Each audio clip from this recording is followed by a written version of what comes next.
Broadcast.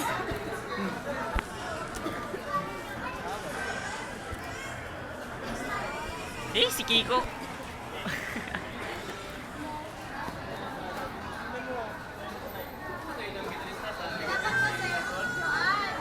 Every Wednesday, dito tayo kakain.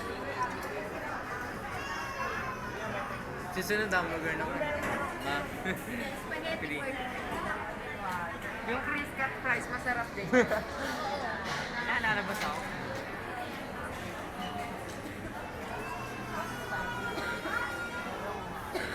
Ano sa sarap? KFC o dito? Pag manok pa daw sa akin, PS. Chopping. Pero kung nakailan yung namin si Mama, chopping. Ano chopping kasi puro ano. Chinese foods na. Yung ano ba yung... Hindi makapagsalita dahil sa camera. Videoan na. Sisirain yan.